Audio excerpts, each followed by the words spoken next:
Between 1990 and 2000, Bungie developed and released over 12 games. Oh God, it's so good. So good. Including both the Marathon and Myth series, and many, and I truly do mean many, lesser known titles developed exclusively for Apple Mac OS. Bungie was acquired by Microsoft in 2000 during a time of financial instability. Change, ma'am. Squidward? Squidward, is that you? This is going to be a subject that we're going to be discussing a lot in this video because they frequently run into financial troubles. In 2001, Bungie released Halo Combat Evolved, to this point their most successful game, selling over 5 million copies.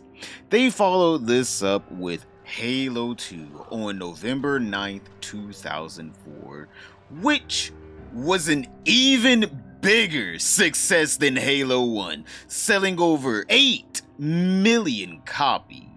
Halo 2 even set a record for the highest first day sales of an entertainment property in 2004 with over $125 million in sales. But this came with a slowdown in Bungie's development cycle.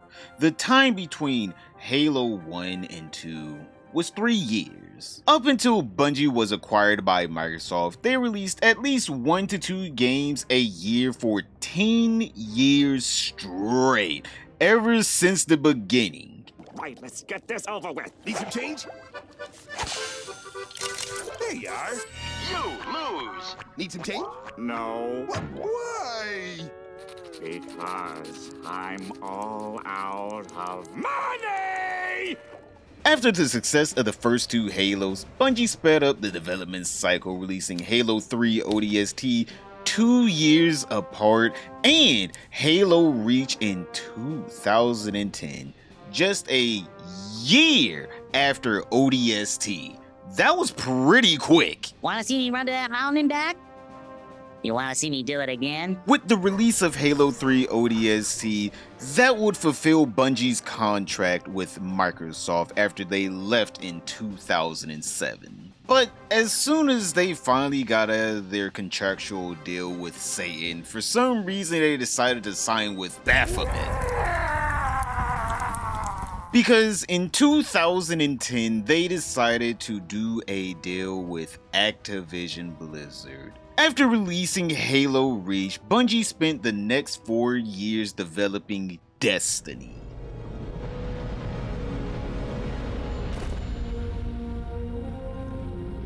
Releasing it on September 9th, 2014, selling over 7 million copies. Now, little did we all know when we bought Bungie's first new IP under the new deal with Activision in over 14 years, this was going to be the beginning of the end for Bungie's traditional release model, switching to a live service model because everyone back then was trying their best to get a forever game, you know, Fortnite or Roblox. Destiny had 4 expansions throughout its release: The Dark Below, House of Wolves, The Taken King, and Rise of Iron. This is where they started to tinker with their formula for DLC for the Destiny sequel, Destiny 2, released in 2017. This is where they started to put their live service plans into motion. Over the next 9 years, they released 11 expansions for Destiny 2 with various levels of quality. That, as you can see from the Steam charts, their last expansion, Thanos snapped a majority of their player base away. Also, I can't overlook the fact that Bungie straight up robbed their player base out of $60 plus the price of the base game. So over $120 basically they vaulted. Really, they deleted 3 expansions people paid full price for alone with the Red War, which is literally the base game. So if you play Destiny 2 now, you will be missing half the story / game in general. It's just gone, finito, wiped off the face of the earth. If you thought Rockstar's Grand Theft Auto 5 shark cars were a scam, at least you didn't have to pay for any of the expansions in the game / you actually got what you paid for and got to keep it. This really outraged a huge portion of the player base, and they even had to settle a lawsuit with a guy claiming Bungie plagiarized his online stories for Destiny 2's Red War campaign. Now, Bungie didn't settle out of the kindness of their hearts, but because the judge overseeing the case didn't want to take a YouTube video of the campaign, seeing that they couldn't restore a playable version of the campaign. The sad part about this whole lawsuit isn't that they settled, it's the fact that at this point we all can 100% believe that Bungie would steal his story even before looking into the case, because they are now infamous for stealing independent artists' work. I mean, like, hell, even in their newest game they released 9 years after Destiny 2's release, Marathon was released on March 5th, 2026 to a roaring thud. Skill issue. Yes, it took Bungie 9 years, 2 buyouts, and 11 DLCs, not counting the wasted efforts they decided to claw back from their paying customers, to put out this one game. Now, obviously, it didn't take 9 years to develop Marathon. They started development between 2019 and 2020. So, 6 or 7 years of development for the underwhelming reaction. Something tells me Sony's probably regretting that buyout. But not only did it take them 7 years to put out another full game instead of slopping out 4 hours of gameplay every year for $20 a pop. But if you take into consideration that Marathon is a part of one of their series from over 30 years ago, you can technically say it took them 30 years to make another entry into their Marathon series. But we're talking about an extraction shooter with only 4 maps, and it only took Rockstar 7 years to make Grand Theft Auto 5, and Lord willing, it will have only taken them 12 years to make Grand Theft Auto 6, one of the most anticipated games with probably some of the latest and greatest in developmental technology in all of gaming.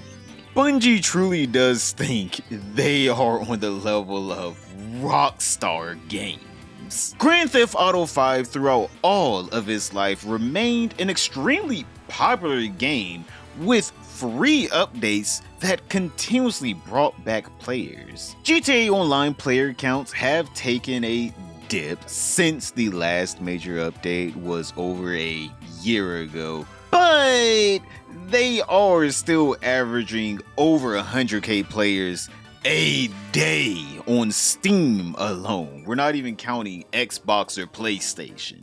While Destiny 2 did have a strong player base, Bungie, with repeated lackluster expansions and at this point a very terrible perception of the game in general, their player counts have cratered from an average of over 100k all the way down to 2k players now.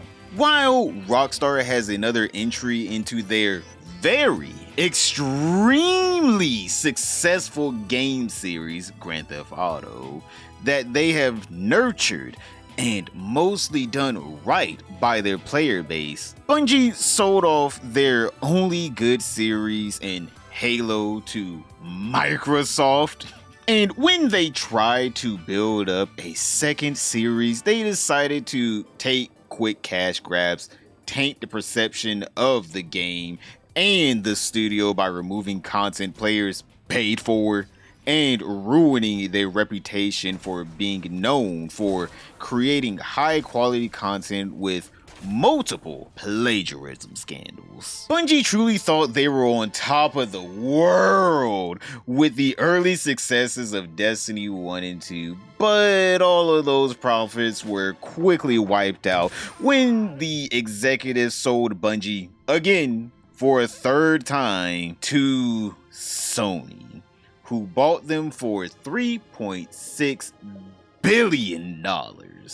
PlayStation probably thought that buying Bungie was going to be the smartest move they ever made, and they were going to get another resounding series like Halo out of them whenever Bungie was still hungry for a W back in 2001. But sadly, they quickly found out that they weren't receiving a generational game. No, they were going to lose $204 million after Destiny 2 took a nosedive. Sony was really banking on Marathon to be Bungie's next cash cow, but they lost all momentum with it as people played the beta and talked about how lackluster it was and how the art style looked nothing like the trailer at all. Marathon's first trailer got over 22 million views, but viewership slowed down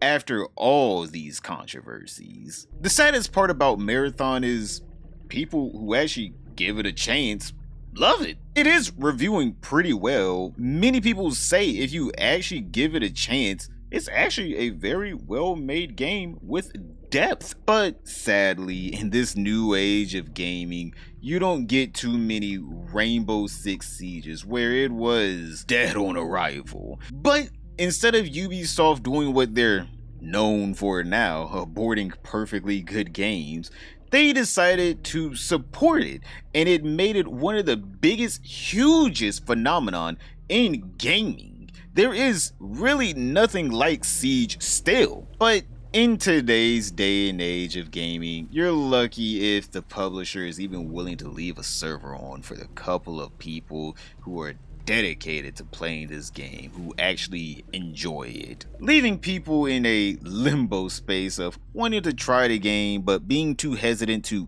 buy the game if the general sentiment is deemed it is dead on arrival, even if it's a halfway decent game that could have garnered an audience, leading to players who want to try the game being weary watching companies essentially kill their babies in the crib. But you really can't blame Sony for shutting down Marathon either, and Sony basically forcing Bungie to push out more Destiny 2 DLC and skins while making Destiny 3, since they paid over $3 billion just to lose $200 million instantly, while Take-Two bought Rockstar for only $11 million in a firm handshake, generating them over $10 billion in profits, and the fourth most profitable video game franchise